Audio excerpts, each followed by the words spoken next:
وَكُونُوا مَعَ الصَّادِقِينَ، اے ایمان مانو، اللہ سے ڈرو اور سچوں کے ساتھ ہو جاؤ۔ سامعین عزیز وقار،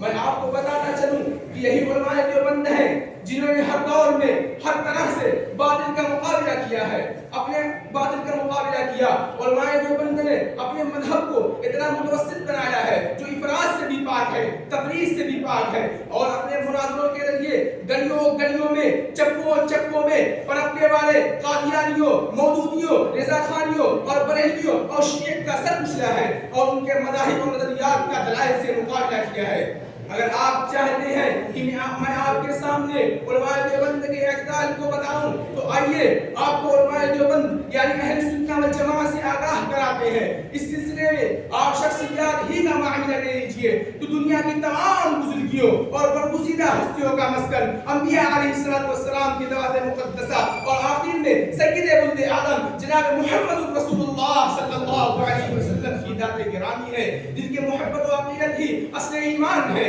مگر قربان جاؤں علماء دیوبند نے اس میں بھی اہل سنت والجماعت کے مسلک کو نہیں چھوڑا ہے۔ علماء دیوبند کا مسلک اس مقدس جماعت کے بارے میں نہ تو غلو کا ہے اور نہ ہی ان میں بصیرت طبقوں کی طرح یہ ہے کہ انبیاء و خدا میں کوئی فرق ہی نہیں ہے، گویا وہ خدا ان میں حلول کیے ہوئے ہیں، یہ ربانی حقیقت ان میں حلول کیے ہوئے ہیں، یا وہ خدا کے اوتار ہیں، یا وہ خدا کے نسبی اولاد اور رشتہ دار ہیں، اور نہ ہی ان بے ادب فرقوں کی طرح یہ ہے کہ معاذ اللہ انبیاء کی حیثیت ایک ڈاکیے سی ہے، ان کا کام محض پیغام خداوندی کو مخلوق تک پہنچانا ہے۔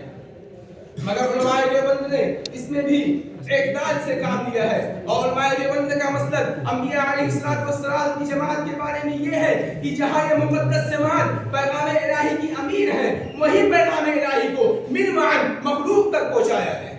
وہی وہ اس کے رمز شناس معلم بھی ہے اور محسن اور انسانیت کو مخلوق کو انسانیت کا درس دینے والے بہترین معلم بھی ہے۔ اور وہیں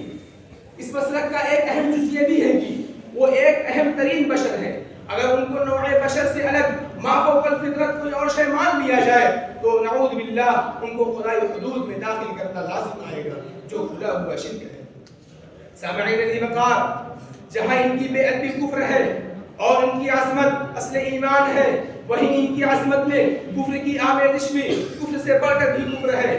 چمنستان قاسمیہ کے روشنفتہ پھولوں اس سلسلے کو آگے بڑھاتے ہیں تو آخر میں صحابہ کرام رضوان اللہ تعالی علیہم اجمعین کی ذات مقدسہ آتی ہے، مگر علماء دیوبند نے اس میں بھی اہل سنت والجماعت ہی کے مسلک کو اپنایا ہے۔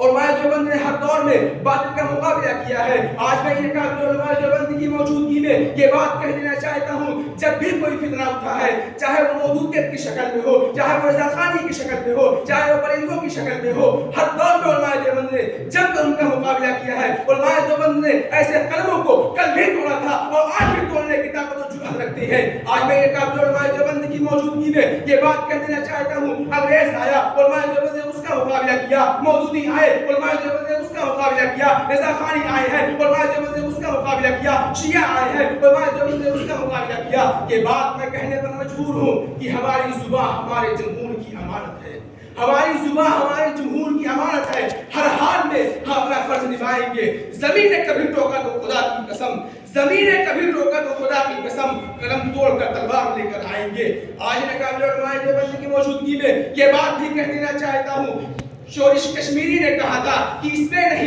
میں نہیں کلام کی دیوبند کا وجود، اس میں نہیں کلام کی دیوبند کا وجود ہے اس ہند کی زمین پہ احسان مصطفیٰ، گونجے گا چار سو اس دانوتوی کا نام، گونجے گا چار سو اس دانوتوی کا نام، باٹا ہے جس نے باز ہے عرفان مصطفیٰ۔ دارالعلوم دیوبند کے ایک محدث جلیل کی زبانی یہ بھی کہہ دینا چاہتا ہوں کہ اس وادی گل کا ہر ذرہ خورشید جہاں کہلایا ہے، اس وادی گل کا ہر ذرہ خورشید جہاں کہلایا ہے، جو رند یہاں سے اٹھا ہے وہ پیر مغا کہلایا ہے۔ اس بزم جنوب کے دیوانے ہر راہ سے پہنچے یزدہ تک، اس بزم جنوب کے دیوانے ہر راہ سے پہنچے یزدہ تک، ہے عام ہمارے افسانے دیوار چمن سے زندہ تک۔ 100 بار سوارا ہے ہم نے اس ملک کے گیسوے پر ہم کو، یہ اہل جنوب بتلائیں گے کیا ہم نے دیا ہے عالم کو۔ خورشید یہ دین احمد کا عالم کے افق پر چھائے گا، خورشید یہ دین احمد کا عالم کے افق پر چھائے گا، یہ نور برابر چمکا ہے، یہ نور برابر چمکے گا۔ وآخر دعوانا الحمدللہ۔